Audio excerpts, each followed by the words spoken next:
Chapter 1. The Withered Specimen. It was one of those perfect spring mornings in St. Mary Mead when Miss Jane Marple found herself particularly grateful for the mild weather that allowed her to tend to her beloved roses. The air was sweet with their fragrance as she carefully pruned, her deft fingers moving with practiced precision despite her advancing years. "Excuse me, are you Miss Marple?" The voice, polite but firm, caused Miss Marple to look up from her rose bushes. Standing at her garden gate was a woman she had never seen before in the village, a composed figure in her 40s, wearing a sensible tweed suit that nonetheless suggested quality. There was an air of academic authority about her, from her sensible shoes to the intelligent gaze behind her tortoise-shell spectacles. "Yes, I am," Miss Marple replied, straightening up slowly and removing her gardening gloves. "And you are?" "Dr. Eleanor Forsyth. I've recently been appointed curator of the Thornfield Botanical Gardens." The woman's handshake was brief but warm. "I wonder if I might have a word with you. I've been told you have quite remarkable knowledge of local plant species." Miss Marple's pale blue eyes twinkled with modest pleasure. "Oh dear, I'm afraid someone has been exaggerating. I simply have a lifelong interest, that's all. But do come in for some tea, and you can tell me what brings you to St. Mary Mead." Once settled in Miss Marple's sitting room with tea and seed cake, Dr. Forsyth came directly to the point. "Miss Marple, I find myself in a rather peculiar situation at Thornfield," she began, setting down her teacup with a slight frown. "I've discovered some discrepancies in our rare specimen collection. Several valuable plants appear to have been substituted with common varieties, and the substitutions have been cleverly disguised to avoid detection." "How very curious," murmured Miss Marple, her knitting needles clicking steadily as her mind began to work on this puzzle. "There's more, Doctor," Forsyth continued. "My predecessor, Professor Miles Harrington, died suddenly 6 months ago. A heart attack while working late in the research greenhouse. It was ruled as natural causes, of course." "Of course," echoed Miss Marple, though there was a note in her voice that suggested nothing could be taken entirely for granted. Dr. Forsyth reached into her leather satchel and withdrew a small notebook. "This was Professor Harrington's private research journal. I found it while cataloguing his effects. There's something I'd like you to see." She opened the notebook to reveal a pressed plant specimen, withered but still recognizable to the trained eye. Beside it was written only a question mark and the cryptic notation Saint M. "St. Mary Mead," Miss Marple said immediately. "He's been here, hasn't he?" "That's what I wondered, Doctor." Forsyth nodded. "Do you recognize this plant?" Miss Marple took the notebook and examined the specimen carefully, her faded blue eyes sharp with interest. "Yes, indeed. It's an unusual variant of Stellaria media, but with some quite distinctive characteristics. It grows in only one location near the village, by the old monastery ruins. Local folklore suggests it has medicinal properties. My grandmother used to make a tincture from it for rheumatism." "I thought as much, Doctor," Forsyth said, her face lighting with professional enthusiasm. "It's a botanical anomaly. It shouldn't exist here at all, and certainly not with these adaptations. Professor Harrington must have been quite excited to find it." Their conversation was interrupted by a knock at the door. Miss Marple excused herself and returned moments later, accompanied by Colonel Bantry, an old friend and neighbor. "Forgive the intrusion," he said, with an old-world courtesy. "I was passing and thought I'd drop off those jam jars Mrs. Bantry promised you, Jane." His eyes fell on Dr. Forsyth with interest. "Ah, I didn't realize you had company." After introductions were made, Doctor. Forsyth mentioned Professor Harrington's name, prompting a response from the colonel. Harrington? The botanist fellow? Yes, he was here in the village last autumn. Quite interested in the old monastery ruins and the medieval herb garden there. Most enthusiastic chap. Asked all sorts of questions about the local history. Dr. Forsyth and Miss Marple exchanged significant glances. After the colonel departed, they resumed their discussion, with Dr. Forsyth explaining more about the professor's research and her growing concerns about irregularities at the gardens. That afternoon, after Dr. Forsyth had left with a promise to return the following day, Miss Marple made her way to the monastery ruins on the outskirts of the village. The ancient stones stood in peaceful decay, with wild flowers and herbs growing in abundance among them. As she examined the area where the rare Stellaria variant grew, she became aware of a presence. A young man was photographing plants on the far side of the ruins. When he noticed Miss Marple, he appeared startled, almost guilty. He quickly packed his camera equipment.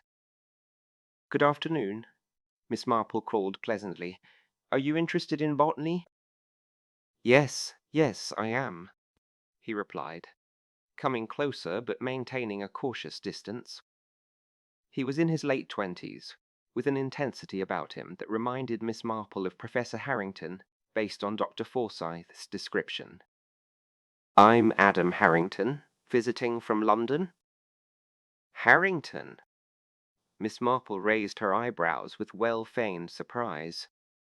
"Any relation to the late Professor Harrington of Thornfield Gardens?" "He was my uncle," Adam said, his expression guarded. "I worked as his assistant." "And you are—" "Miss Marple. A resident of St. Mary Mead all my life, I'm afraid. Nothing very exciting." She smiled disarmingly. "Were you close to your uncle?" "Very. His death was unexpected." Something in his tone suggested more than simple grief. Before Miss Marple could probe further, he glanced at his watch. "I must be going. It was nice to meet you, Miss Marple." She watched him stride away, thoughtful lines creasing her forehead. That evening, as Miss Marple sat by her fireside, completing a letter to her nephew Raymond, the telephone rang. The voice on the other end was Dr. Forsyth's, agitated and breathless. "Miss Marple?" "I'm at the research greenhouse. I found something in the professor's notes, something alarming. I think I know what happened to—" There was a sudden crash, followed by silence. "Doctor." "Forsyth? Dr. Forsyth?" Miss Marple called, but there was no response, only the soft hum of an open line. The next morning brought news that Dr. Eleanor Forsyth had been found unconscious in the research greenhouse at Thornfield Gardens. An overturned pot of soil lay beside her, and, most curiously of all, clutched in her hand was a rare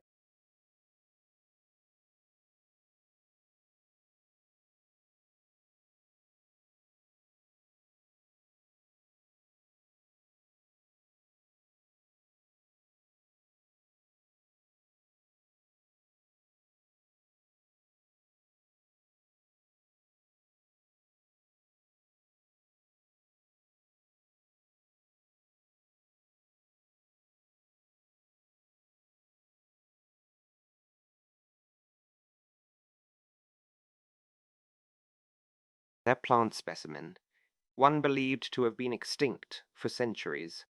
Miss Marple, hearing this news from the village constable, put away her gardening gloves and reached for her hat and coat. It was clear that the botanical mystery required her immediate attention. Chapter 2: Seeds of Deception. The hospital corridor was quiet, save for the soft squeak of rubber-soled shoes as nurses moved efficiently from room to room. Miss Marple sat patiently outside Dr. Forsyth's room, her knitting needles moving with rhythmic precision as she waited for the doctor to finish his examination. "You may see her now, but only briefly. the young doctor said as he emerged.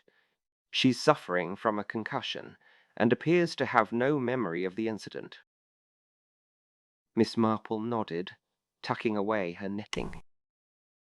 Inside the room, Dr. Forsyth lay pale against the white hospital linens, a bandage around her head. Her eyes brightened slightly at the sight of her visitor. Miss Marple, how good of you to come. I'm afraid I've made rather a fool of myself. Nonsense, Miss Marple said kindly. Can you remember anything at all about what happened? Dr. Forsyth frowned, wincing at the movement. I was examining some of Professor Harrington's notes in the research greenhouse.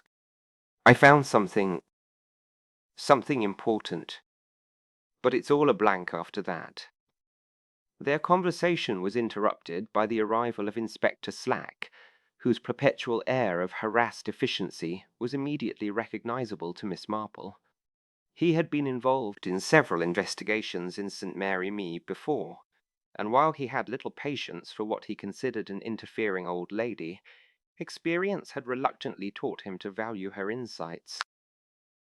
Ah, Miss Marple, I might have known you'd be involved, he said, his tone suggesting this was not entirely welcome. Just a routine inquiry, Doctor. Forsyth. At first, we assumed you'd simply fallen, but the analysis of the soil that spilled near you has revealed traces of a powerful sedative. Not the sort of thing one typically finds in plant soil. Dr. Forsyth's eyes widened. You mean someone deliberately... It appears so, Inspector Slack confirmed, his notebook at the ready. Now, can you think of anyone who might wish to harm you? While the questioning continued, Miss Marple's mind was already working on a plan. After leaving the hospital, she made her way to Thornfield Botanical Gardens, presenting herself at the administration office with a carefully crafted explanation. I thought perhaps I might be of some assistance during Dr. Forsyth's absence, she explained to the elderly secretary, who introduced herself as Mrs. Pritchard. She had consulted me just yesterday about some local plant specimens, you see. I've been an amateur botanist all my life, and while I wouldn't presume to have any professional knowledge, I might be able to help maintain continuity with her current projects. Mrs. Pritchard, who had served as secretary at the gardens for decades, seemed grateful for the offer and promptly introduced Miss Marple to the small staff. Geoffrey Blake, the assistant curator, was a tall man with thin-rimmed glasses and ambitious eyes. His specialty, Miss Marple learned, was toxic plants, a fact she filed away carefully. Dr. Forsyth has been making unnecessary changes to systems that worked perfectly well under Professor Harrington, he commented, with just a hint of resentment. Lucia Moretti, an Italian botanist on a research exchange program, had a warm manner and expressive hands that moved as she spoke. The professor, he was a genius, she said earnestly. His work on plant hybridization was revolutionary. Thomas Jenkins, the head gardener, was a weather-beaten man whose family, Mrs. Pritchard informed her, had tended the grounds for generations. He offered only a gruff nod before returning to his work. As Mrs. Pritchard showed Miss Marple around, she observed the interactions among the staff.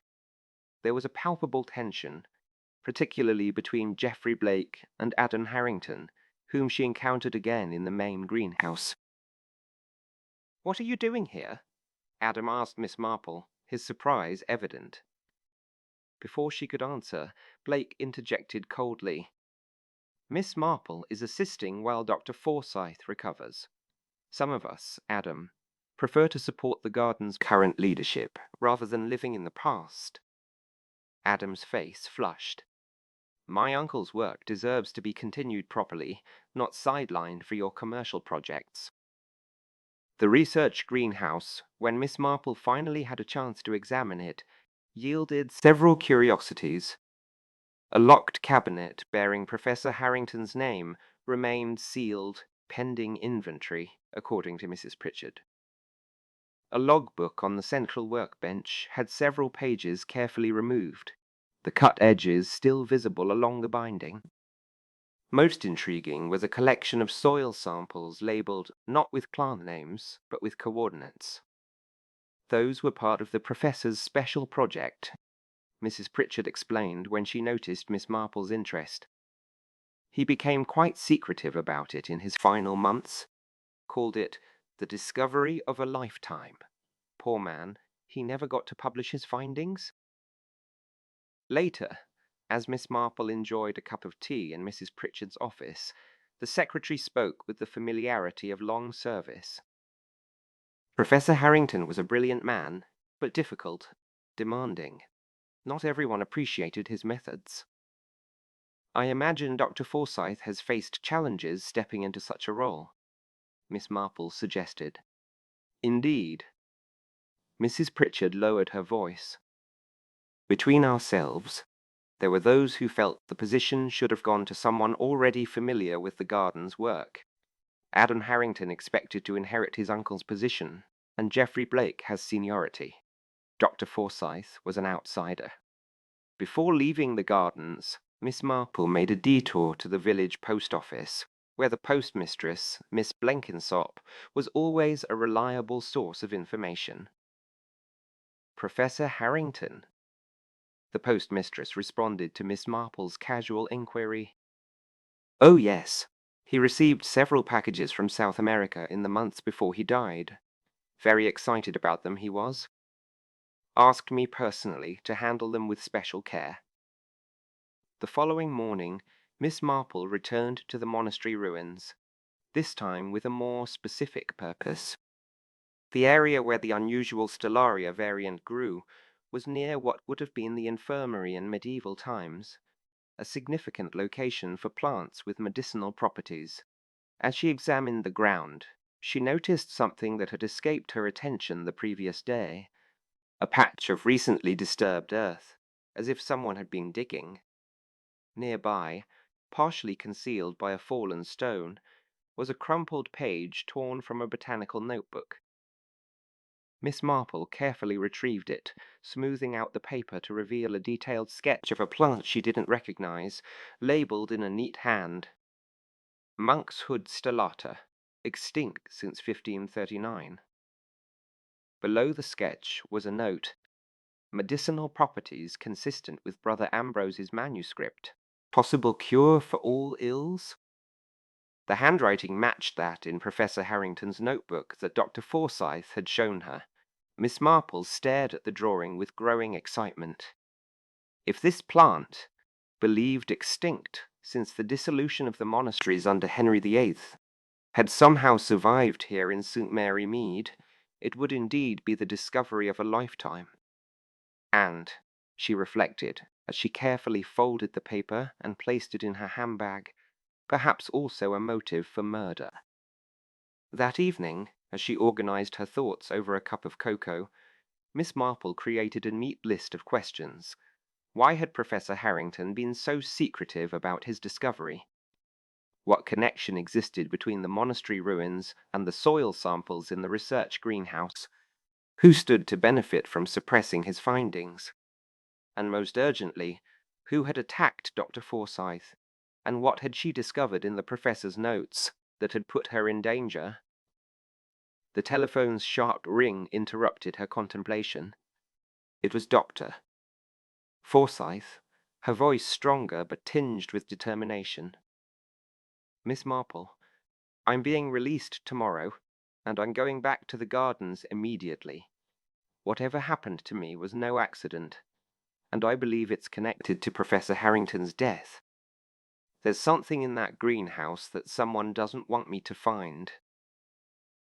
Please be careful, Miss Marple cautioned. Inspector Slack believes...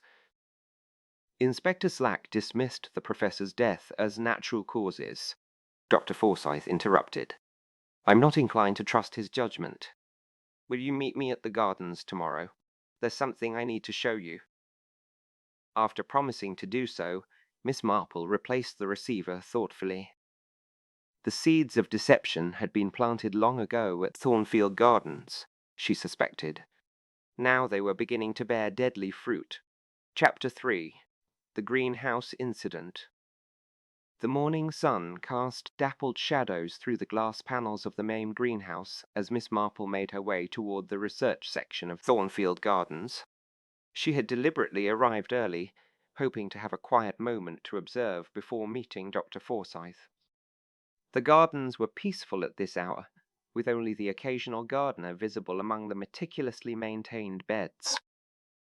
"You're an early bird, Miss Marple," came a voice from behind a spectacular display of orchids. Thomas Jenkins emerged, pruning shears in hand.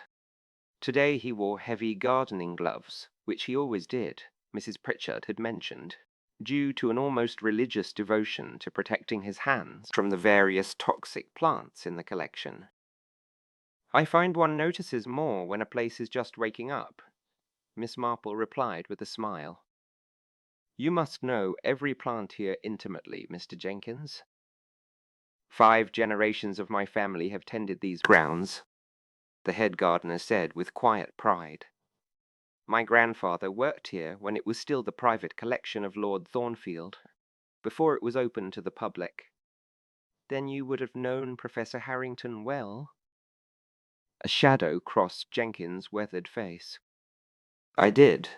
A brilliant man, but he changed in those last months. Secretive, working at odd hours. It wasn't like him." Before Miss Marple could probe further, she saw Dr. Forsyth approaching. Despite her recent injury, the curator moved with determination, though her pallor suggested she had left the hospital against medical advice. "Miss Marple, thank you for coming," Dr. Forsyth said, her voice low. "I need to show you something in my office first." Once they were seated in the curator's office, with the door firmly closed, Dr. Forsyth withdrew a file from her desk drawer. "I found discrepancies in Professor Harrington's research funding," she explained, opening the file to reveal a series of financial records. "Large sums allocated for specialized equipment that, as far as I can determine, was never delivered." Miss Marple examined the documents carefully. "These payments went to Meridian Pharmaceuticals?" "Yes, but there's no record of what was purchased. And when I inquired about the transaction, their accounts department had no knowledge of it." Dr. Forsyth leaned forward, wincing slightly at the movement. "Now, about that specimen they found in my hand after the attack. It's a plant called monkshood stellata, believed extinct for centuries." "Like the one in the drawing I found at the monastery ruins," Miss Marple murmured. "Exactly. The medieval texts describe it as having remarkable healing properties. Modern analysis suggests it contains compounds that might be effective against certain types of cancer, a discovery potentially worth millions to pharmaceutical companies." Their conversation was interrupted by a knock at the door. Geoffrey Blake entered without waiting for a response, his manner coldly professional. "Dr. Forsyth, I wasn't informed you would be returning today. I've been managing the neotropical specimen cataloguing in your absence." His gaze flickered to Miss Marple with barely concealed impatience. "Thank you, Geoffrey. I'll review your work later today," Dr. Forsyth replied with equal formality. "Miss Marple is assisting me with some research into local plant specimens." After Blake departed, Dr. Forsyth sighed. "He's brilliant, but difficult. He and Professor Harrington had several disagreements over research priorities. Blake believes we should focus exclusively on commercially viable specimens." Later that morning, Miss Marple observed Inspector Slack interviewing Geoffrey Blake in the Pavilion Café. Though she couldn't hear their conversation, the assistant curator's defensive posture told its own story. When the inspector departed, Miss Marple approached him with the air of someone making a casual inquiry. "Any progress, Inspector?" Slack gave her a look of resigned tolerance. Mr. Blake admits to disagreements with the professor, but denies any wrongdoing. He suggests that Adam Harrington might have motives for sabotage, having been passed over for the curator position. I see, Miss Marple said thoughtfully.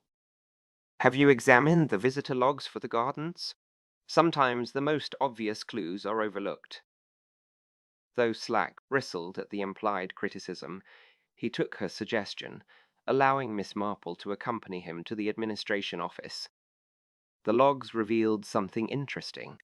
A representative from Meridian Pharmaceuticals had met with Professor Harrington several times in the months before his death, but these meetings did not appear in his official calendar.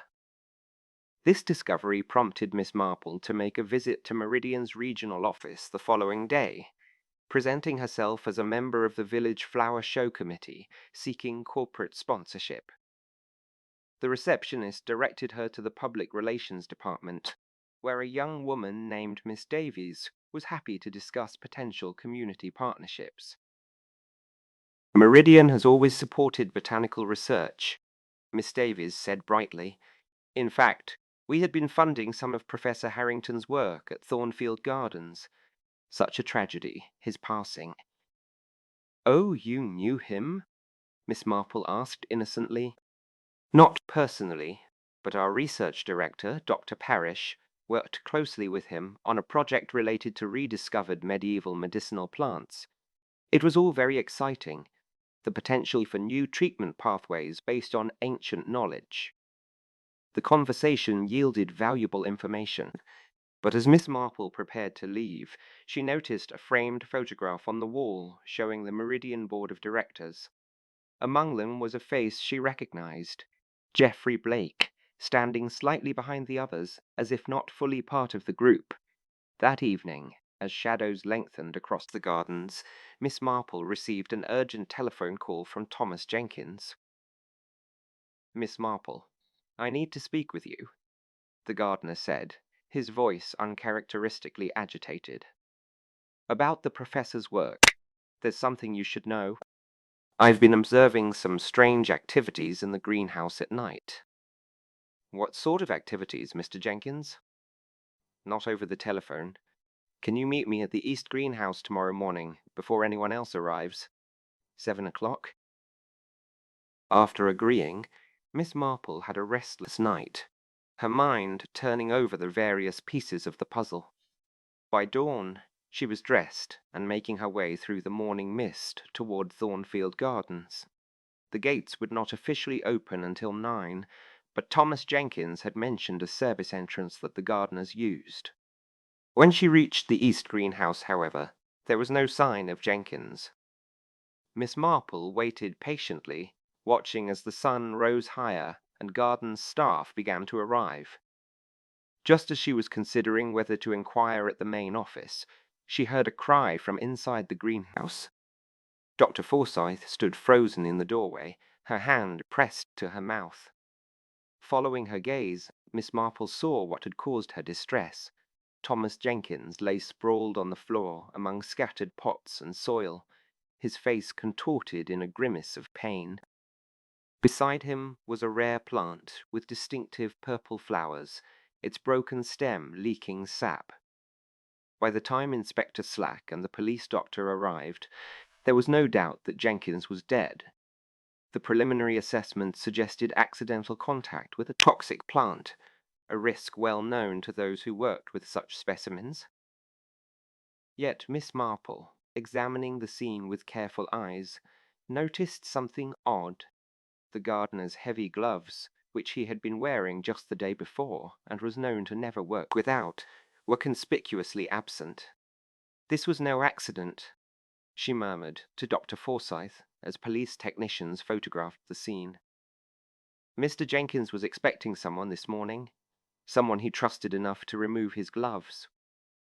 Dr. Forsyth nodded slightly, her professional composure masking her distress. The plant beside him is Atropa fatalis, extremely toxic but not native to this greenhouse. It belongs in the restricted collection, behind 2 locked doors.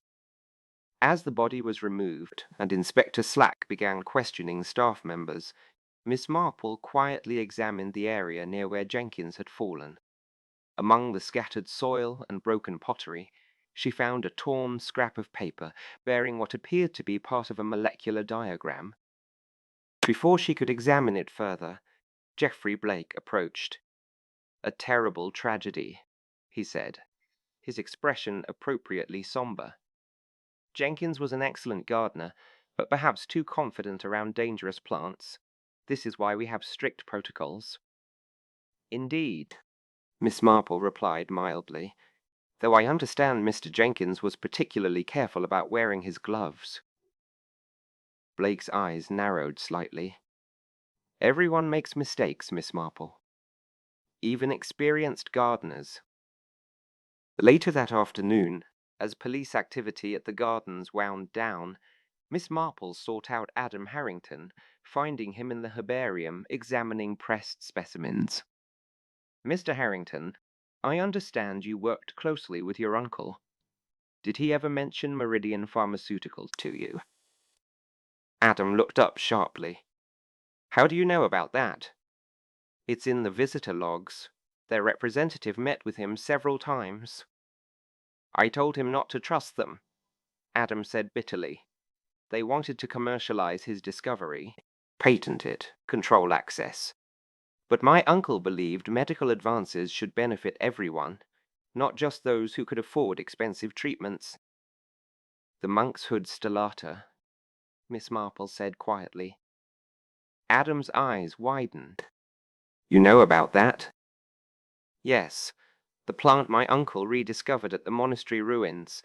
The plant that might have gotten him killed." "You believe his death wasn't natural?" "I know it wasn't. My uncle had a heart condition, yes, but it was well managed. The night he died, he called me, excited about a breakthrough. He said he finally had proof of something that would change botanical history. The next morning, he was dead." Adam's voice cracked slightly. "And now Jenkins, he was helping me investigate. He knew the gardens better than anyone." As Miss Marple left the herbarium, she reflected that the greenhouse incident had indeed revealed much, not just about Jenkins's death, but about the tangled web of secrets surrounding Professor Harrington's research. Someone at Thornfield Gardens was willing to kill to protect those secrets, and as she made her way back to St. Mary Mead in the gathering dusk, Miss Marple had the distinct feeling that she was now in danger herself.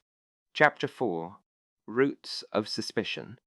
News of Thomas Jenkins' death spread through St. Mary Mead with the swift efficiency that only small villages seem to manage.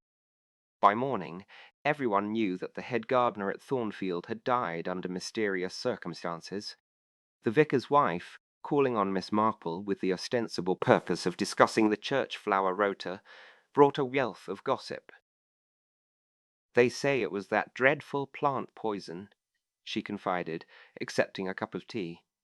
"Like something from a medieval murder. And you were there, Jane. How simply awful for you." "Yes, very distressing," Miss Marple agreed mildly, though her thoughts were already turning to the investigation rather than the shock of discovery. Poor Mr. Jenkins was a most knowledgeable gardener.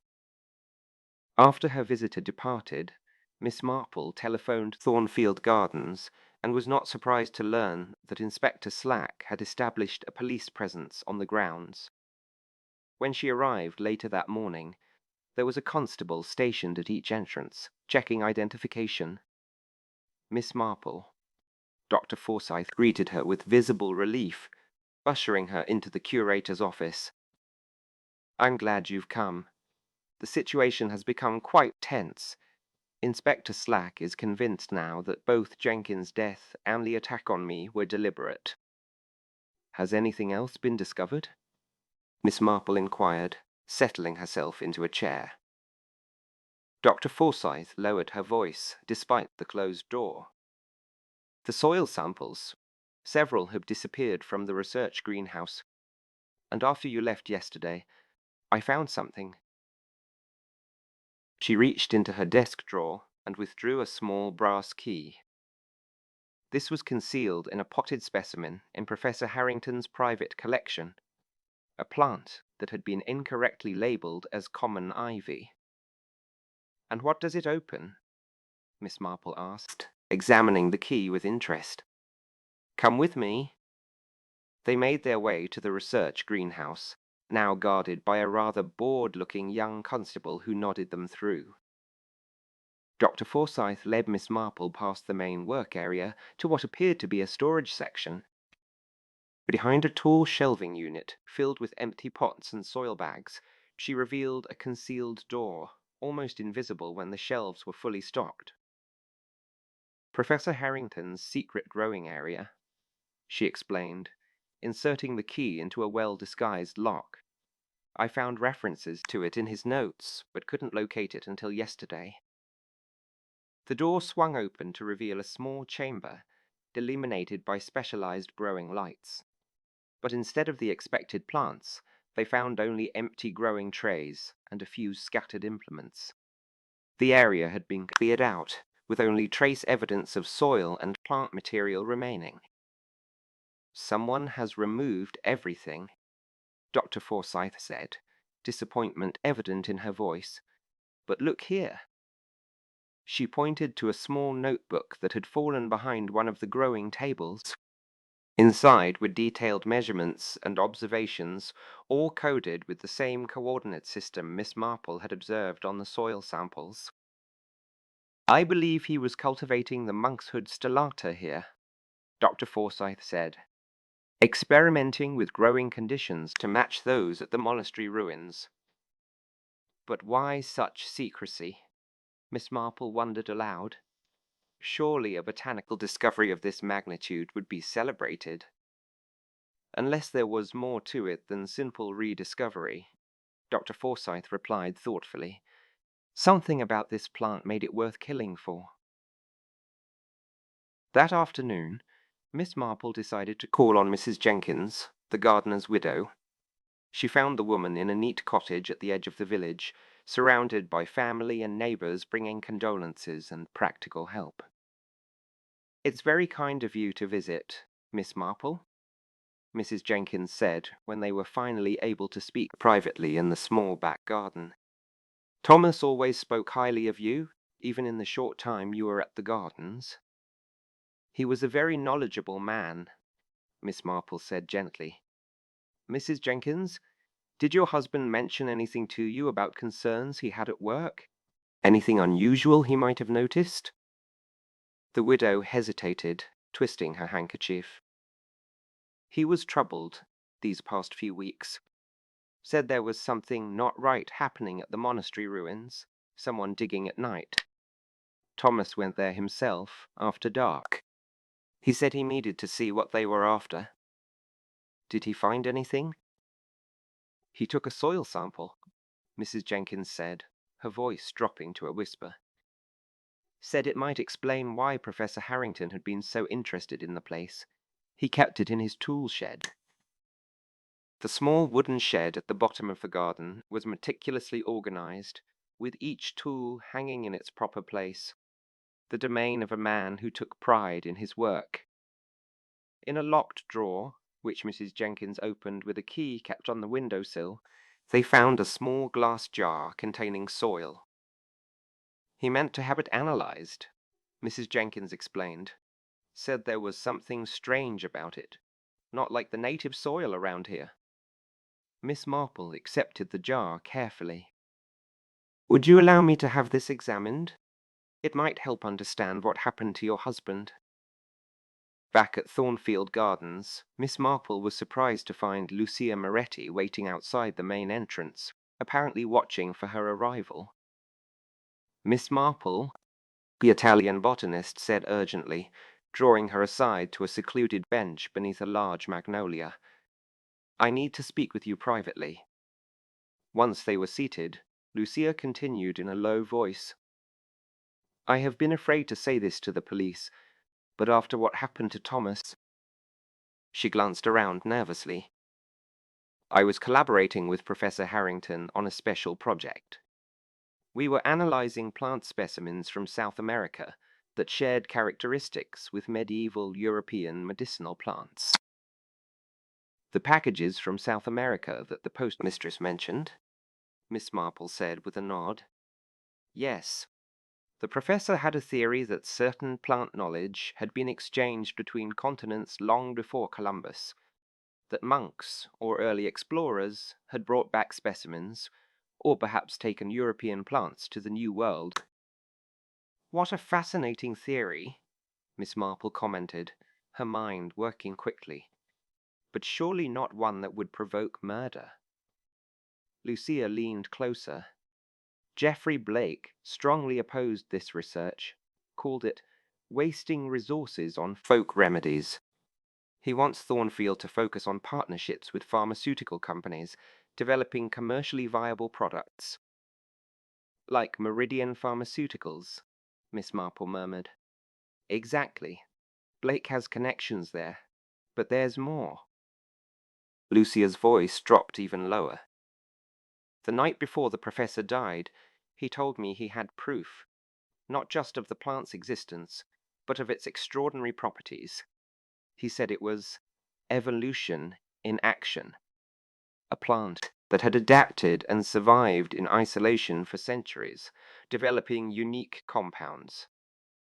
Before Miss Marple could inquire further, they were interrupted by the arrival of Inspector Slack, who informed them that the police had completed their initial examination of the research greenhouse and were now focusing on Professor Harrington's death, which had been reopened as a possible homicide. Later that day, Miss Marple learned that Professor Harrington's personal effects had been released by the police to Adam Harrington. She found him in his uncle's former office, sorting through boxes of papers and photographs. My uncle's life's work, Adam said, with a mixture of pride and sadness. Most of it will go to the garden's archives, but there are personal items my family will want. Among the photographs was one that caught Miss Marple's attention. Professor Harrington, in what appeared to be a South American jungle, standing beside an elderly indigenous man wearing elaborate traditional dress. His last expedition, Adam explained, to the Amazon basin. He was researching traditional plant medicines used by remote tribes. Miss Marple examined the photograph more closely, noticing something in the background, barely visible behind the two men, was a plant with distinctive star-shaped flowers that bore a striking resemblance to the drawing of monkshood stalacta she had found at the monastery ruins. Mr. Harrington, may I borrow this photograph? I believe it might be important. Adam agreed, and Miss Marple continued her examination of the professor's effects. Her patience was rewarded when she discovered a desk calendar with a false bottom. Within the hidden compartment was a small envelope containing seeds labeled MS Hybrid, and a slip of paper with coordinates that matched those on the soil samples in the research greenhouse. When plotted on a map, as Miss Marple did that evening in her cottage, these coordinates corresponded exactly to the monastery ruins in St. Mary Mead. Of course, she murmured to herself. It wasn't just that he found the plant growing wild. He was cultivating it deliberately, using the original location. The ringing of the telephone interrupted her thoughts. It was Dr. Forsyth. Miss Marple, I've had that soil sample analyzed. The results are extraordinary. It contains mineral compounds not native to England. In fact, they closely match soil samples from the Andean region of South America. As if someone had deliberately created the growing conditions, Miss Marple suggested. Precisely. But there's more. I've been going through Professor Harrington's correspondence. He had been in contact with a monastic archive in Spain, researching records from the early 16th century. There's a reference to a brother Ambrose bringing back plants from a New World expedition and cultivating them in secret at St. Mary Mead Monastery. Miss Marple's eyes widened as the pieces began to fall into place. Dr.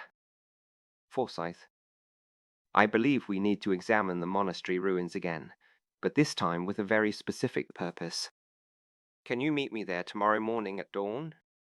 And please, tell no one where you're going." After hanging up, Miss Marple sat for a long time, contemplating the roots of suspicion that now extended back centuries. What had begun as a simple botanical mystery had revealed something far more profound, a secret passed down through generations, preserved in the soil of St. Mary Mead. And someone was willing to kill to control that secret. Before retiring to bed, Miss Marple wrapped the soil sample from Thomas Jenkins's shed carefully and placed it in her handbag, along with the seeds from Professor Harrington's desk. Tomorrow, she thought, they would discover exactly what made Monkshood Stellata worth dying for, and perhaps also worth killing for. Chapter 5. The Curator's Collection. Dawn painted the sky in delicate shades of pink and gold as Miss Marple made her way along the dewy path to the monastery ruins. She had risen early, packing a small bag with the soil sample from Thomas Jenkins's shed, the seeds from Professor Harrington's desk, and a few essential tools she thought might be useful: a small trowel, specimen bags, and a magnifying glass that had been a gift from her nephew Raymond. The ruins were peaceful at this hour, with only birdsong disturbing the stillness. Miss Marple waited patiently by the crumbling archway that had once been the entrance to the monastery church.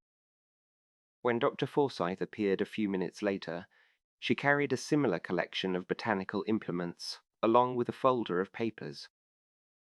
"I've been up half the night studying Professor Harrington's notes," the curator said by way of greeting, her eyes bright with excitement despite the early hour. "The references to Brother Ambrose are fascinating.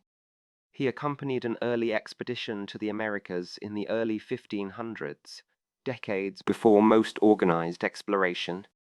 When he returned to England, he brought plant specimens that he cultivated in secret." "And you believe the Monkshood Stellata was among them?" Miss Marple asked, as they began to walk toward the area where she had found the torn notebook page. "I'm almost certain of it. The monks here were known for their healing arts. The monastery infirmary was famous throughout the region. Brother Ambrose's journals, fragments of which were preserved in the Spanish archive, speak of a heaven-sent remedy that could cure ailments that had previously been fatal." They reached the sheltered corner of the ruins where the infirmary had once stood. Here, the ancient walls provided protection from harsh winds, creating a microclimate that might have allowed delicate plants to survive. "This is where I found the pressed specimen," Miss Marple said, indicating the spot. Dr. Forsyth nodded and began to examine the area methodically, moving from stone to stone with professional precision. Miss Marple followed a different approach, considering where a medieval monk might have chosen to cultivate precious plants. Somewhere sheltered, but with good access to morning sunlight, near a water source, yet hidden from casual observation. "Doctor Forsyth," she called softly after a few minutes, "I believe we should look here."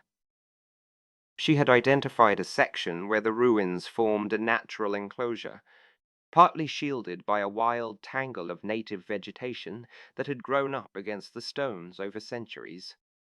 It was not immediately visible from any of the paths visitors typically followed.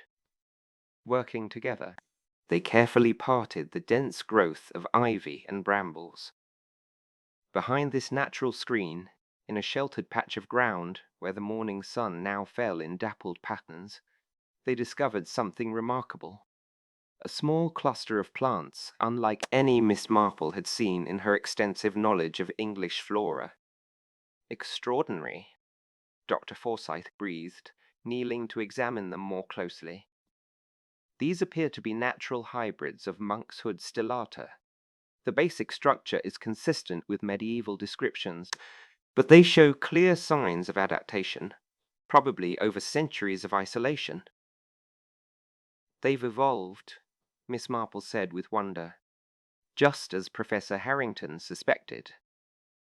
Dr. Forsyth nodded, her professional composure barely containing her excitement. This is botanically unprecedented. These plants have survived for centuries in this microclimate, adapting and evolving in isolation.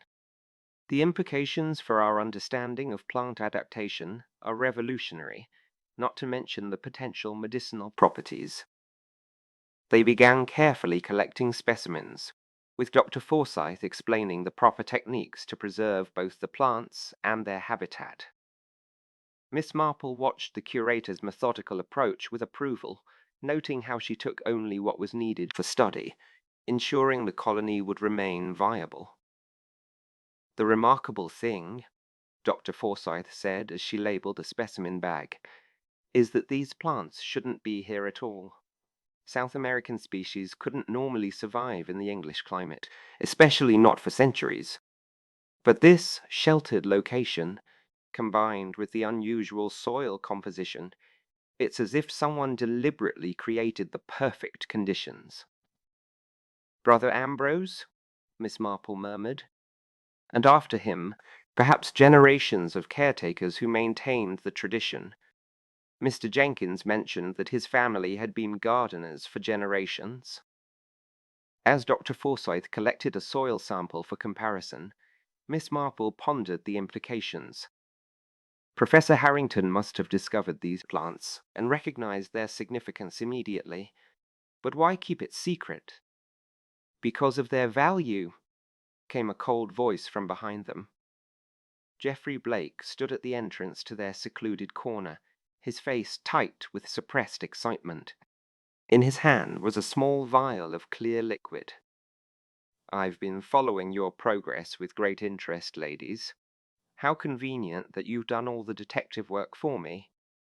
"Mr. Blake," Miss Marple said calmly, though her heart had begun to beat faster, "I take it you're interested in these plants as well." "Interested?" Blake gave a short laugh. "Do you have any idea what they're worth? Pharmaceutical companies would pay millions for exclusive rights to compounds found nowhere else on Earth. Harrington was a fool. He wanted to publish his findings, make them available to everyone. All that potential profit lost to idealism."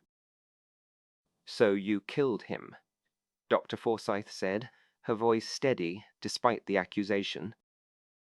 Blake smiled thinly.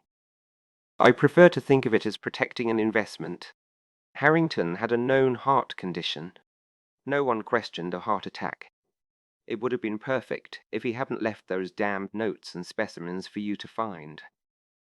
He held up the vial. "This contains a toxin extracted from rare plants in our collection. It leaves no trace. The same compound I used on that interfering gardener when he caught me removing plants from these ruins. And now you plan to silence us as well," Miss Marple said, her mild tone belying the gravity of the situation. "I'm afraid so. A tragic accident. Two amateur botanists misidentifying a toxic species. It happens even to professionals sometimes." Before Blake could move closer, however, there was a commotion from the path. Adam Harrington burst into the clearing, followed closely by Lucia Moretti. Both stopped short at the tableau before them. "Blake," Adam said tensely, "we've been following you since you left the gardens. Put that vial down." "Don't be ridiculous," Blake sneered. "You're hardly in a position to give orders. Your precious uncle's discovery is about to make me very rich. Exactly what he tried to prevent." "That's why you killed him," Adam said, his voice tight with anger, "because he refused to let you patent the monkshood stellata compounds." "He was going to publish his findings openly," Blake confirmed. "Decades of potential pharmaceutical profits thrown away for the common good. I offered him a partnership, a share in the profits. He declined." As Blake's attention was focused on Adam, Miss Marple noticed Lucia slowly moving to position herself behind the assistant curator. The Italian botanist caught Miss Marple's eye with a slight nod. You arranged the partnership with Meridian Pharmaceuticals before Professor Harrington even died, Miss Marple said, deliberately drawing Blake's attention back to her. That's why your photograph was on their boardroom wall. Advisory capacity only, Blake said with a thin smile, though they've promised me a full directorship once I deliver the Monkshood stellata specimens and research. What might have happened next remained unknown, for at that moment Inspector Slack's authoritative voice cut through the tension. That's quite enough, Mr. Blake. Put that vial down carefully and put your hands where I can see them. The inspector appeared at the entrance to the secluded corner, flanked by 2 constables. Blake, seeing himself surrounded, made a desperate move toward Dr. Forsyth with the vial, but Lucia Moretti acted swiftly, knocking it from his hand with a botanical collecting pole. The vial shattered harmlessly on the stone ground. As the constables took a protesting Blake into custody, Inspector Slack explained that they had been alerted by Mrs. Pritchard, who had overheard Blake making a suspicious telephone call that morning and had noted his hasty departure from the gardens. "Most fortunate timing, Inspector," Miss Marple said with genuine relief. "Though I must say, Mr. Blake's confession was most illuminating." Later, as they walked back toward the village, Dr. Forsyth carefully carrying the legitimately collected specimens, Miss Marple reflected on the case. "There's still something that doesn't quite fit," she said thoughtfully. "If Blake killed Professor Harrington because he refused to patent the discovery, why did he then begin substituting specimens in the collection? And who attacked you in the greenhouse? Perhaps Blake was working with someone else," Dr. Forsyth suggested. "Perhaps," Miss Marple agreed, though her tone suggested she was not entirely convinced. "I wonder if we might examine Professor Harrington's personal effects again. There may be something we've overlooked." Back at Thornfield Gardens, the atmosphere was tense, but relieved following Blake's arrest. Mrs. Pritchard greeted them with evident concern. "Thank goodness you're both safe," the elderly secretary said. "When I heard Mr. Blake talking about following you to the ruins, I feared the worst." "Your alerting Inspector Slack was most timely," Miss Marple assured her. "Mrs. Pritchard, might we trouble you for the key to Professor Harrington's cabinet? I believe there may be additional notes relevant to the investigation." "Of course," the secretary agreed, though Miss Marple noticed a slight hesitation before she produced the key. "The police have already examined it, but you're welcome to look." As Dr. Forsyth busied herself with properly storing the precious specimens, Miss Marple observed Mrs. Pritchard's movements with increasing interest. The elderly woman seemed unusually tense, her gaze repeatedly darting toward the research greenhouse.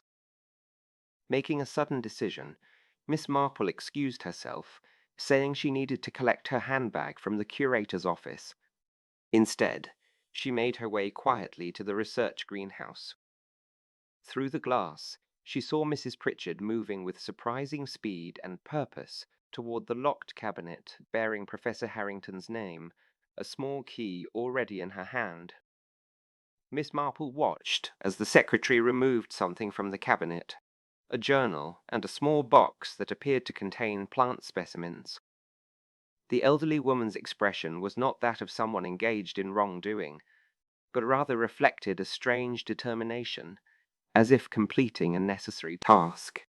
In that moment, Miss Marple realized that while Geoffrey Blake might indeed have killed Thomas Jenkins, he might not have been responsible for Professor Harrington's death after all.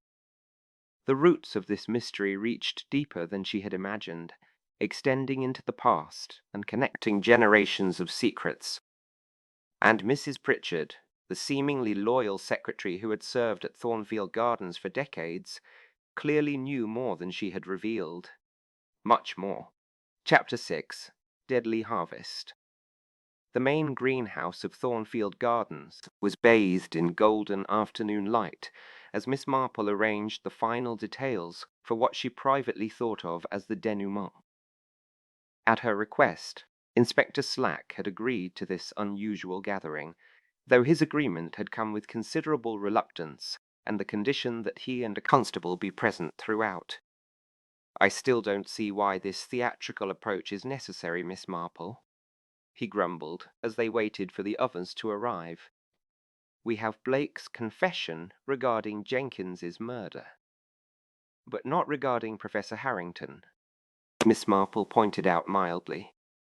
"And there are still several loose ends that require explanation." The inspector harumphed, but offered no further objection.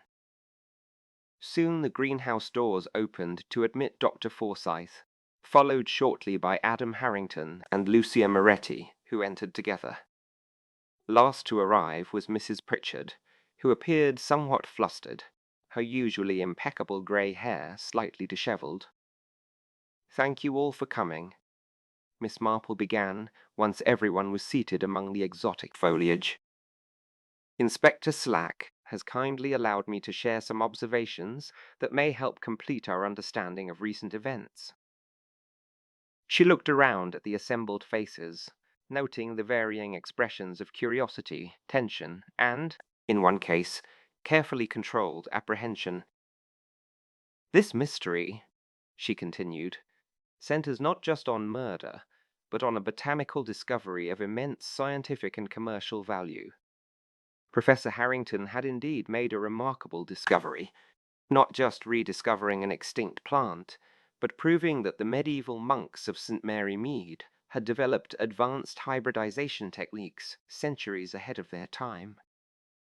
Dr. Forsyth nodded in confirmation. "The monk's hood stellata specimens we found show clear evidence of deliberate cultivation and selective breeding. It's botanically revolutionary." "But there's more to the story," Miss Marple continued. "During his research in South America, Professor Harrington found similar plants used by indigenous healers and realized the connection to the medieval European specimens. His discovery of a lifetime was proving that botanical knowledge had been exchanged between the continents long before Columbus, a finding that would rewrite scientific history. My uncle was ecstatic when he confirmed the genetic connection," Adam added. "He'd spent years developing the hypothesis, but the final proof came only in those last months."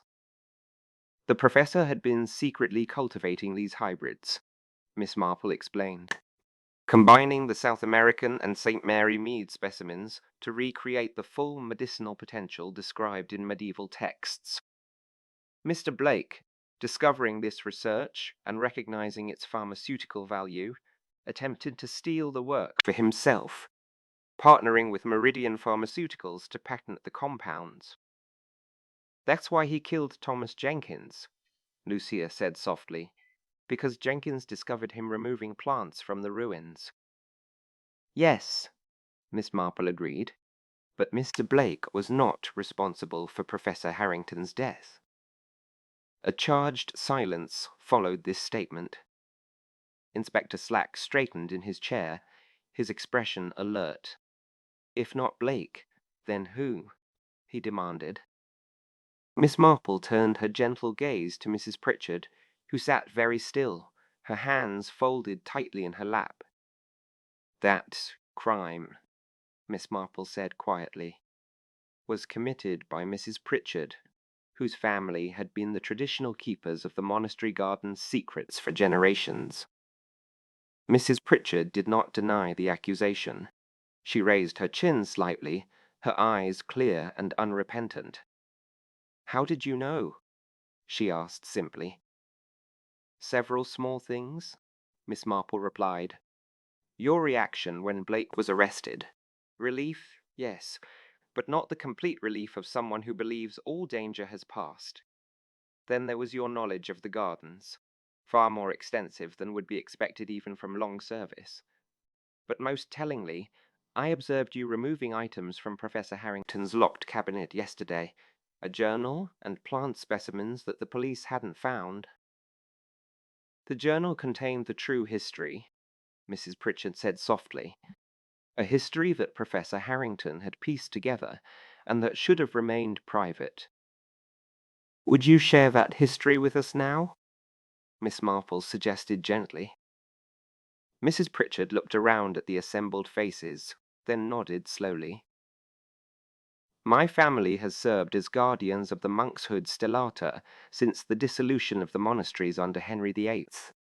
She began, her voice taking on a formal quality, as if reciting a long memorized text.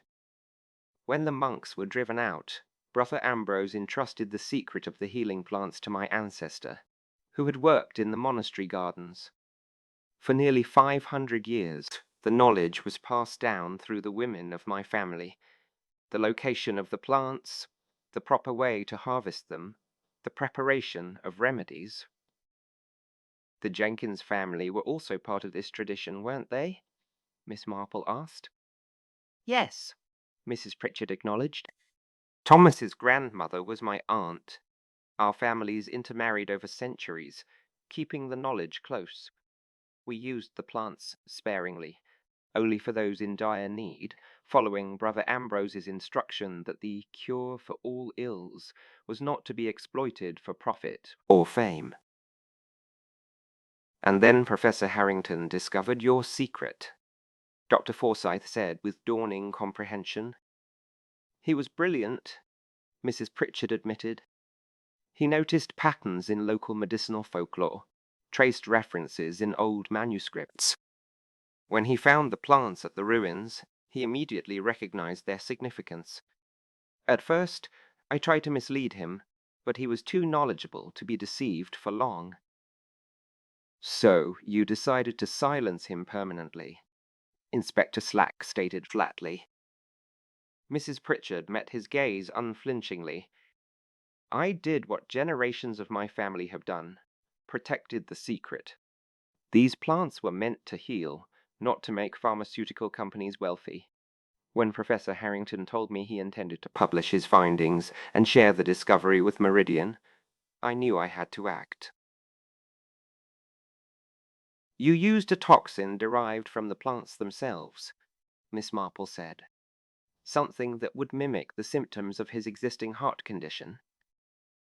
A tincture passed down through generations, Mrs. Pritchard confirmed. Quick, painless, and undetectable. I added it to his tea that evening. And afterward, you began systematically removing evidence of his research, Dr. Forsyth added, substituting specimens, removing notes. I tried, the elderly woman sighed, but he had been thorough in his documentation. When you were appointed as his successor and began to follow the same trail, I grew concerned. The attack in the greenhouse was meant to frighten you away from the investigation, not to cause serious harm. You sedated me, Dr. Forsyth said, more in wonder than accusation, and placed the extinct specimen in your hand as a warning. Mrs. Pritchard nodded. I never intended for Jenkins to be harmed. When Blake killed him, I realized how far out of control the situation had become. As Inspector Slack moved to formally arrest Mrs. Pritchard, she remained composed, even dignified. I was protecting a sacred trust, she said firmly. These plants and their healing properties were preserved for centuries for the common good, not for corporate profits. The journal? Miss Marple said gently. May we see it now? Mrs. Pritchard indicated her handbag, from which Inspector Slack carefully removed an ancient leather-bound volume. Inside, in faded ink, was a detailed account beginning with Brother Ambrose's original covenant with the Pritchard family, continuing through generations of caretakers who had maintained the plants and used their properties to heal the sick of St. Mary Mead and surrounding villages. Professor Harrington had added his own observations, documenting both the botanical significance and the historical importance of the pact to preserve the plants for humanitarian rather than commercial purposes. As Mrs. Pritchard was led away, Dr. Forsyth turned to Miss Marple and Adam Harrington with sudden determination. There must be a way to honor both scientific progress and traditional wisdom, she said thoughtfully. What if the monkshood stellata and its derivatives were studied at Thornfield Gardens, with any medical applications developed on a humanitarian basis? Ensuring the plants fulfill their original purpose as a cure for all ills accessible to everyone, Adam said, warming to the idea. My uncle would have approved of that approach. I believe he would, Miss Marple agreed, and perhaps Mrs. Pritchard's family knowledge could still contribute to that effort, even if in a different way than her ancestors might have envisioned. The following week, as Miss Marple tended her garden in the soft spring sunshine, she reflected on the resolution of the case. Mrs. Pritchard had been charged, but given her age and the unusual circumstances, there was talk of leniency. Geoffrey Blake faced more serious consequences for Jenkins' murder and his attempted attack at the ruins. Dr. Forsyth had proposed a research foundation dedicated to studying historical plant remedies for modern medical applications, with profits directed to making treatments accessible in developing countries. Adam Harrington and Lucia Moretti had agreed to join the project, bringing their respective expertise in botany and ethnopharmacology. As for the monkshood stellata itself, specimens had been carefully transplanted to a secure location within Thornfield Gardens, while leaving the original colony at the monastery ruins undisturbed, a living link to centuries of botanical history. Miss Marple's contemplations were interrupted by the arrival of her nephew Raymond, who had come to hear first-hand about her latest adventure in detection. It's really quite extraordinary, Aunt Jane, he said, after she had related the tale. How did you ever suspect Mrs. Pritchard? She seemed the very model of a proper secretary. Well, dear, Miss Marple replied, carefully planting a small cutting she had taken from the monastery ruins beside her prized roses. In my experience, the most dedicated guardians of tradition are often those who appear most conventional. Mrs. Pritchard reminded me rather of old Mrs. Bessington in the village, who maintains that her family's Christmas pudding recipe is a closely guarded secret worth protecting at all costs. Raymond laughed. Hardly the same thing as murder, Aunt Jane. No, indeed, she agreed mildly, but the principle is similar. The fierce protection of something passed down through generations. Human nature doesn't change, you know, whether it's concerning Christmas puddings or medieval plants. As Raymond departed, Miss Marple turned back to her gardening, gently patting the soil around the new cutting. Like the monks of old, she would tend this small piece of living history, continuing a tradition of cultivation and care that spans centuries. The oldest mysteries, she reflected, often lie hidden in plain sight, and human nature, with its capacity for both destruction and noble purpose, remains as complex and varied as the plant kingdom itself. Some secrets were worth preserving, others worth revealing, and the wisdom lay in knowing the difference. Miss Marple smiled as a light breeze carried the scent of her roses across the garden. This particular mystery had been solved, but the greater mysteries of nature and human behavior would continue to unfold season after season in the rich soil of St. Mary Mead.